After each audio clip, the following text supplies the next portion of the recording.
Do you have a friend? Do you have a true friend? How do you know if you have a true friend? Is a friend determined by the jokes and laughs you share? Is a friend determined by the vibe you share? Why is it hard to find a true friend?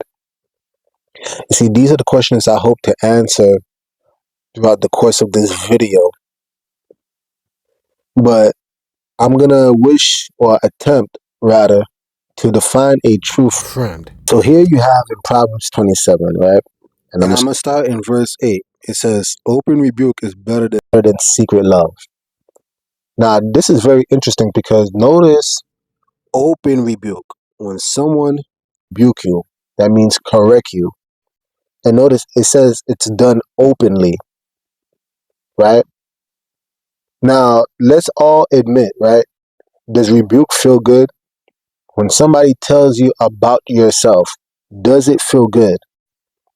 Are you jumping up for joy when somebody actually corrects you, especially amongst your fellow peers?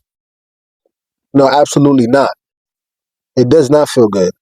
However, notice what the next verse says. It says, "Faithful are the wounds of a friend, but the kisses of an enemy are deceitful."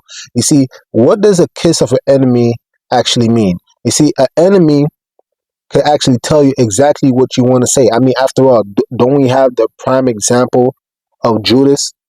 He literally betrayed Jesus with a kiss, right? Somebody may do things for you that you may deem as favorable. However, does that necessarily constitute that individual as a friend? You see, this is why I would know. Does that mean that person is actually a friend? Now, I would venture to say that's an emphatic no. Now, don't get me wrong. Yes, friends are able to actually laugh with one another. Friends are able to actually rejoice with one another. However, what happens when a friend has to openly rebuke you? What happens if a friend actually has to tell you about yourself?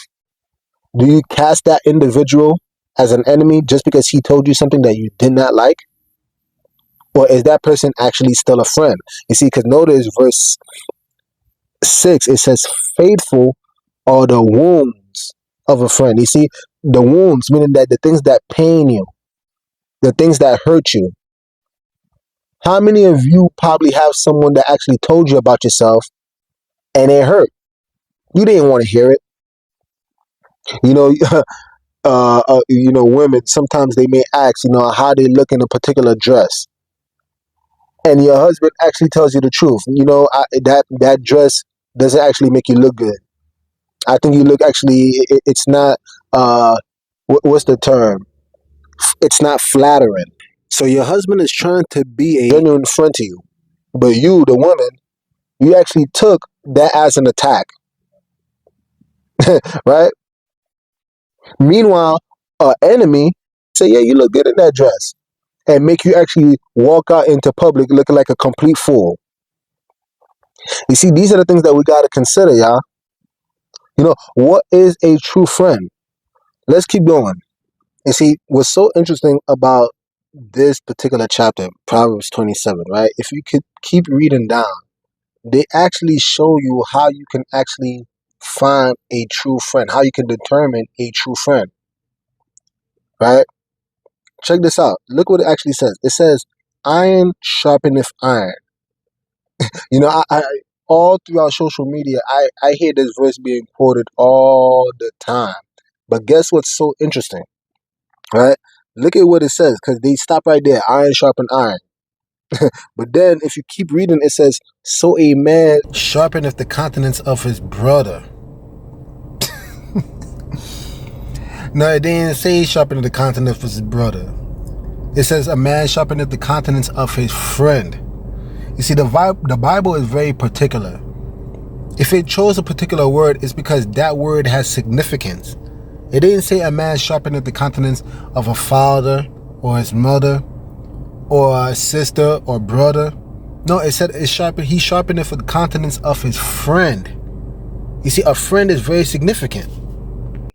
We're talking about two pieces of iron rubbing against one another, right? It does not say iron sharpens wood, although iron can sharpen wood.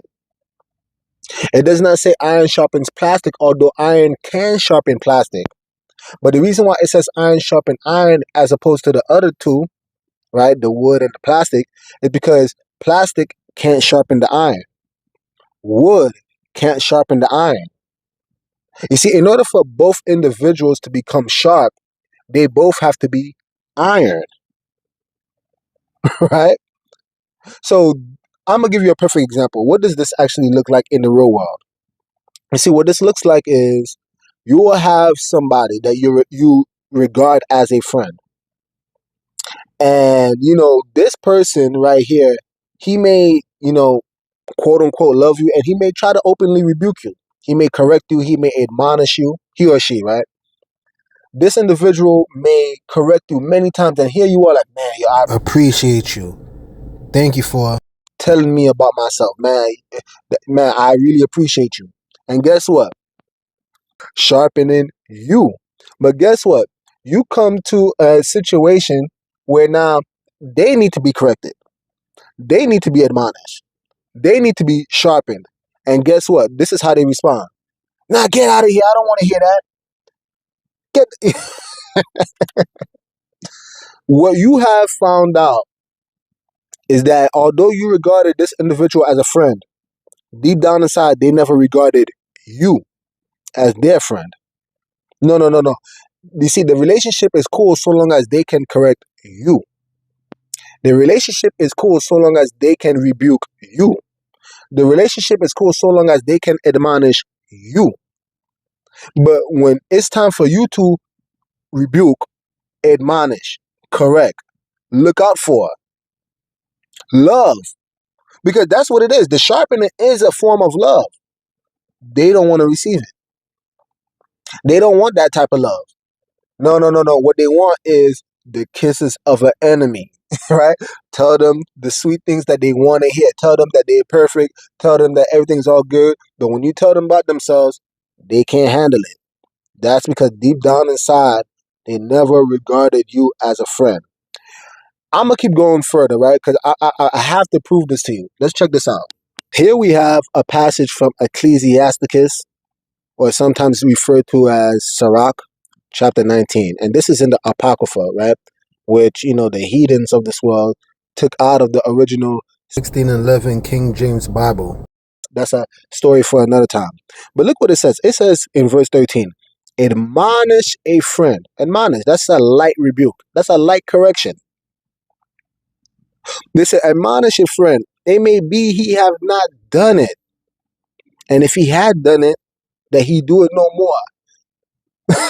14. Admonish thy friend. It may be that he have not said it. And if he have, that he speak it not again.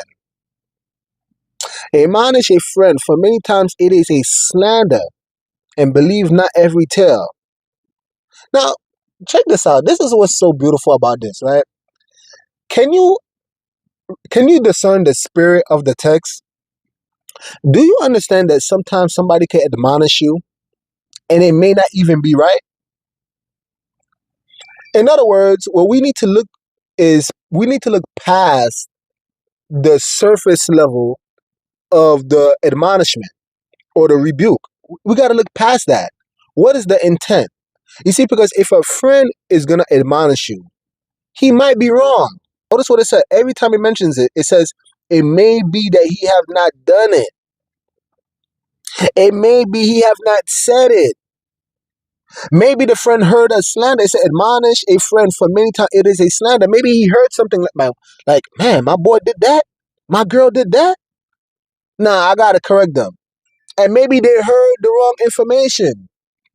But you see, you as the individual being admonished, can you receive that love?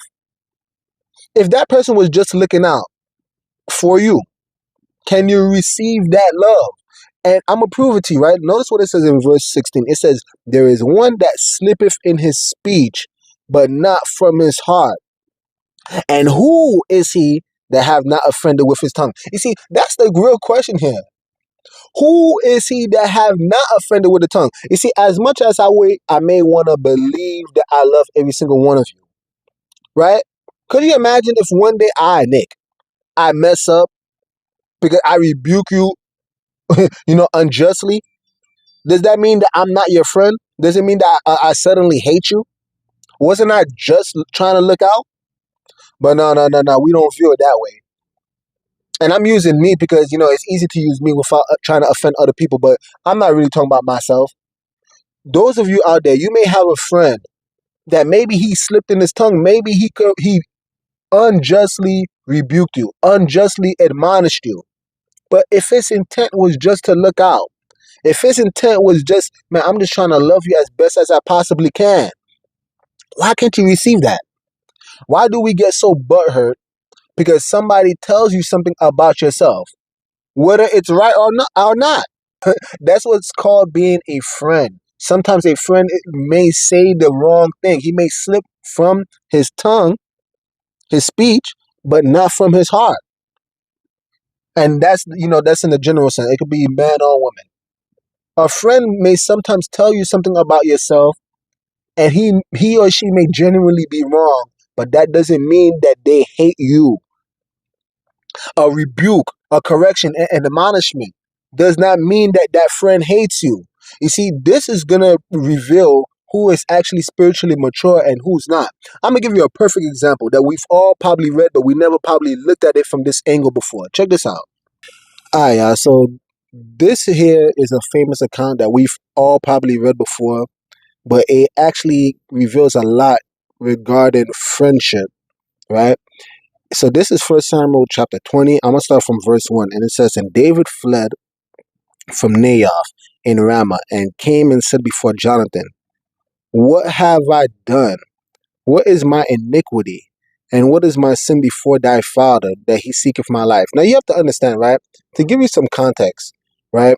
We actually have, I believe, let me see if I can find it for you guys, right? In chapter 18, it says, And it came to pass when he had made an end of speaking unto Saul, that the soul of Jonathan was knit with the soul of David, and Jonathan loved him as his own soul, right? We all know that the love that Jonathan and David had was probably incomparable. There is no other account of a friendship that we probably can ascertain from the scriptures as the love that David and Jonathan had. Because again, they said their soul was knit together, right? So there was a clear soul tie between these two individuals. And now you have in chapter 20, we have David actually saying that, man, what is it? What pretty much he's saying in layman's terms, yo, what's wrong with your father? Why is he seeking my life? Right? Could somebody tell you that about your father? What if a friend actually came up to you and told you something that you didn't want to hear about your family members? Could you actually receive that? But let's keep going. It says, And he said unto him, Yah forbid, thou shalt not die. Behold, my father will do nothing either great or small, but that he will show it me. And why should my father hide this thing from me? It is not so. And David swore moreover and said, Thy father certainly knoweth that I have found grace in thy eyes. And he said, Let not Jonathan know this, lest he be grieved. But truly as Yahweh liveth, and as thy soul liveth, there is but a step between me and death. Then said Jonathan unto David, Whatsoever thy soul desireth, I will even do it to thee. And David said unto Jonathan, Behold, tomorrow is the new moon, and I should not fail to sit with the king at meat. But let me go that I may hide myself in the field unto the third day at even. If thy father at all miss me, then say David earnestly asked leave of me, that he might run to Bethlehem, his city. For there is a yearly sacrifice there for all the family. If he say thus, it is well, thy servant shall have peace. But if he be very wroth, aka angry, then be sure that the evil is determined by him. Now again, I'm going to stop right there because I think this says enough. He said that evil is determined by him. Now, again, I'm going to ask the question one last time. How many of you can actually receive that level of love? I mean, if you know anything about this particular passage of scripture, or just the account of David as a whole, we all know that David was, or I should say Saul was very envious of David. We all know this. I mean, you can read the accounts for yourselves how Saul purposely would try to kill David in a covert manner by putting him in situations where he would have to fight. He said, get the 100 foreskins of the Philistines, right? I mean, how would you set a one man, to try to kill 100 Philistines? And David killed two, right? You had the women saying Saul killed his thousands, but David is 10,000s. And that made Saul so envious of David. I mean, it was so abundantly clear that Saul was trying to kill David. And yet David had so much honor for Saul. He refused to touch what he said was Yah's anointed. But here's the thing, right? Just because he refused to touch Saul, that doesn't mean he's going to just be a punching bag. That doesn't mean he just wants to, allow himself to die by the hand of Saul. So here he is talking to his friend Jonathan, and he's like, yo, please tell your father I went to Bethlehem. And if he's okay with it, then okay, maybe there's peace. But if he's not, then evil is determined by him. And again, I asked the question. How many of you can hear something like that about your family members? Or would your wicked heart be trying to preserve the wickedness of your family members? Right? Many of you probably have family members out there, you know damn well they wicked. And your friend is probably like, look, I'm not gonna lie, man. Your wife is such and such. Oh, you know what? I'm not gonna lie.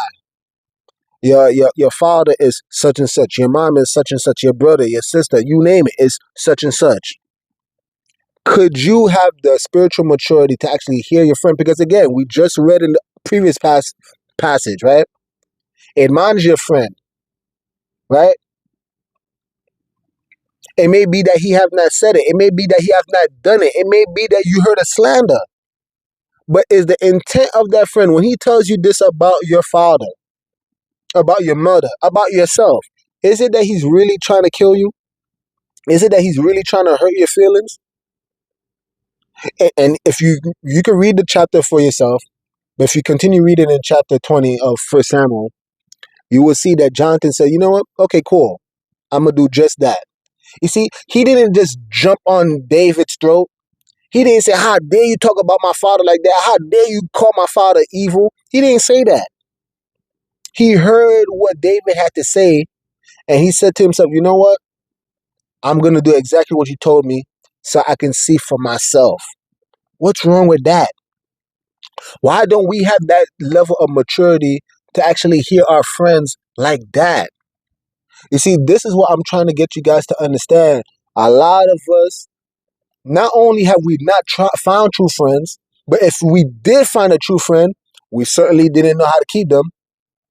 We certainly didn't know how to discern a true friend, especially in those moments where that friend is actually admonishing you, telling you about yourself, telling you about maybe a person that you love, right? Could you imagine? We talk about people here, but what if it's a passion? What if some of you may have a passion, but you're not very good at it, and your friend has to tell you, man, I know you might be passionate about playing the guitar, but you're not much good at it. You might want to consider doing something else. Would you cast that man or woman as an enemy because they actually told you something? You see, I'm using these examples because it happens all the time. I brought up wardrobe. I brought up family members. I brought up your passions. Some of you are generally not good at these passions of yours. And it's okay. But who can tell you that though? Or are you going to be so in your feelings, so butthurt that someone can't just tell you the simple truth? You're not good. I remember, it's unfortunate, but Sometimes some people may be passionate for sports. Everybody can't make it to the NBA. Everybody can't make it to the NFL. If your friend comes up to you and say, you know what, I know you might like this sport here, but you may want to consider another avenue in life. Oh, you just trying to shoot my dreams down. Is he? Is she really trying to do that? Or are they just literally just telling you, man, you know what? Based off the eye test, I know you might be passionate about this, but you're not NBA or NFL quality. You're not an NBA, NFL caliber player. That's still love, y'all. But I got more for you. Y'all. I feel like there's no better way to end this message by going to the Messiah himself, Jesus the Christ. Check out what he had to say regarding the topic of friendship, right? It says, "This is my commandment, that ye love one another as I have loved you." This is John 15, verse 12. Okay, 13. "Greater love have no man than this, that a man lay down his life for his brother."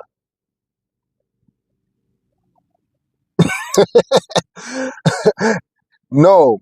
You see, that's not what Jesus said. Again, I said that the Bible is very particular. If the Bible chooses a particular word, they chose that word for a reason. And I'm trying to actually show you something here. You see, I'm not going to put it on screen, but you guys can do your own research and, check it for yourself. The Bible actually says that, a friend sticketh closer than a brother. You see, and this is why I'm making this video, because I'm trying to help you guys realize that there is indeed a difference between brothers, sisters, family members, whatever, title they may have, uncle, auntie, whatever, and a friend. You see, a friend sticking closer than a brother. Look what it says. I'm going to read it one more time. "Greater love have no man than this, that a man lay down his life for his friend." For his friend. And I'm going to prove it to you. "Ye are my friends." My friend. This is what Jesus is saying. "If you do whatsoever I command you. Henceforth I call you not servants, for the servant knoweth not what his master doeth. But I have called you friends." You see, Jesus is saying this over and over. He keep repeating the same thing over and over. He's not saying that they're brothers, although they are brothers. Right? "But a friend sticketh closer than a brother." The love that a friend may have for you, it sticks closer than a brother. I'll give you a perfect example. We have the account of Jacob and Esau. Naturally, they are brothers.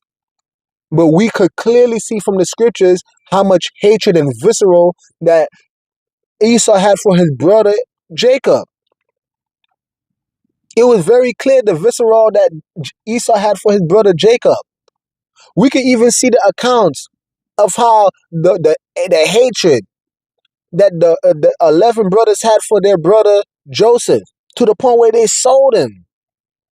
You see, you being a brother only means that we are connected by blood.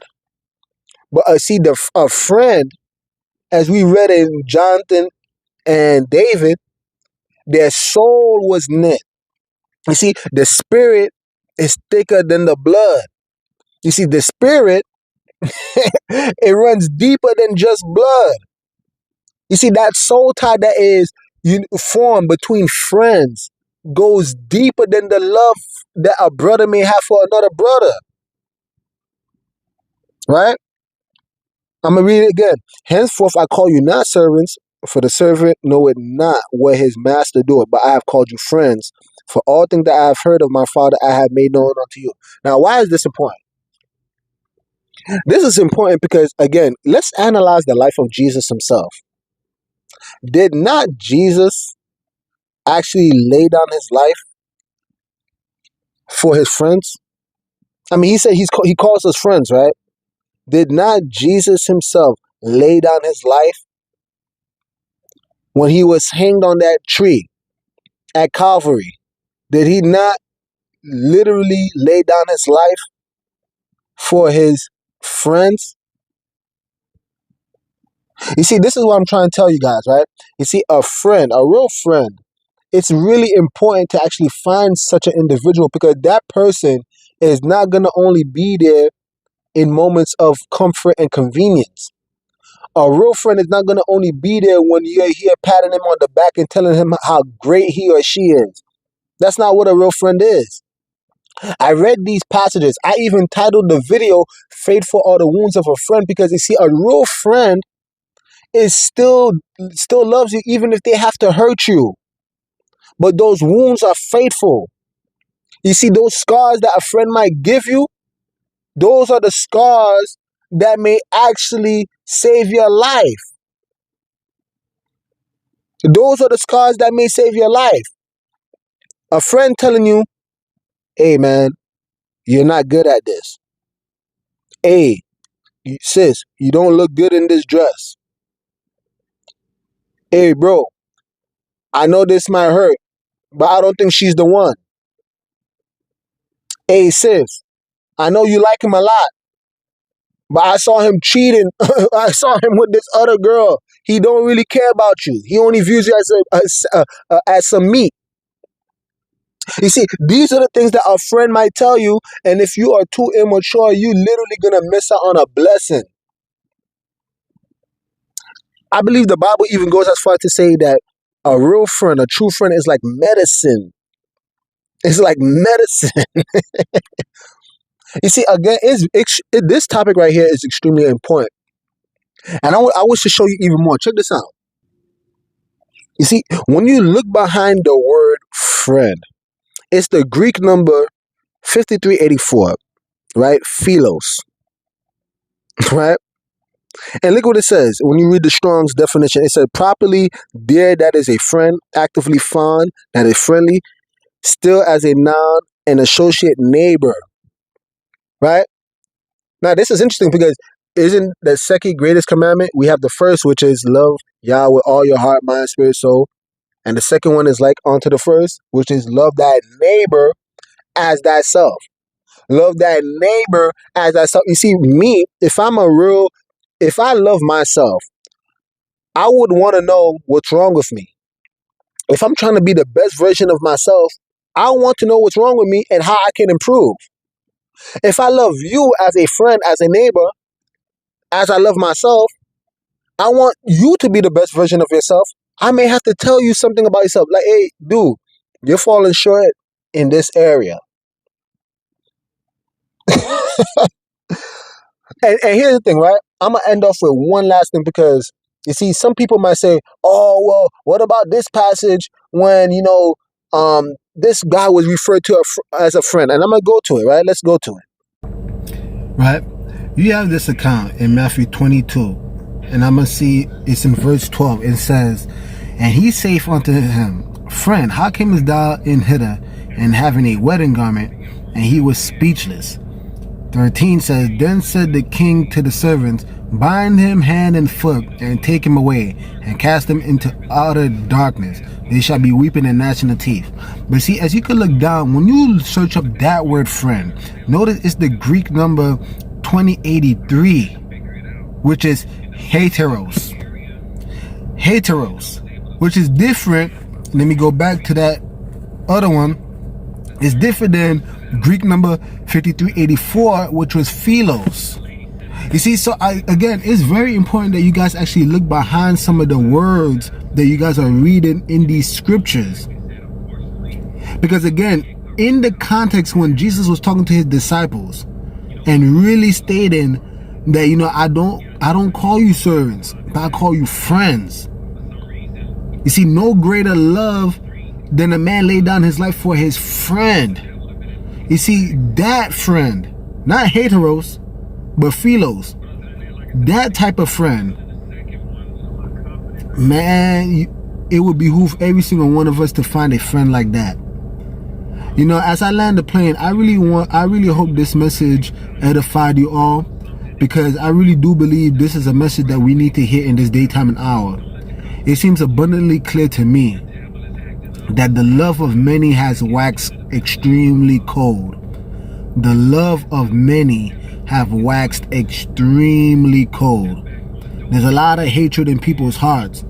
What it reveals to me is that when you go to, and let me use this word if I could be pure, when you go to church, right, and you say, hey, brother so-and-so, sister so-and-so, yep, that's exactly what it is. They're just brothers.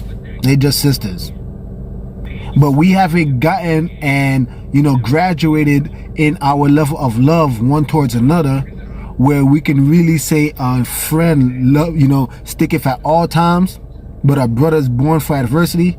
We haven't graduated to that level of love where we can say a friend sticketh closer than a brother. No, we haven't graduated to that level of love. The level of love that we have one to another is the same level of love that you probably have for just a regular, natural family member. You're only connected by blood, but there is no true deep fondness for that individual where you will be willing to lay down your life for that individual. And it's evident because when that individual, this supposed, brother who's trying to love you, trying to look out for you, when that brother wounds you, you view it as something so painful that it's worth forsaking your friendship over, rather than viewing it as, are these wounds faithful? Listen to what I'm telling you. Are these wounds faithful? These wounds that this person, this friend is trying to inflict on me is not designed to overthrow me. It's not designed to make me lose my sanity or to make me look bad. No, these wounds are designed to help me become a better individual, because the same way I would want to be the best individual that I can be for myself, I also wish it for you. And if I see you falling short, the love of the Messiah would actually convict every one of us to actually entreat, admonish, rebuke, correct our friends. And I may not always be right in the process of correcting you. I may not always be right. But what's the intent? Is the intent to really hurt you?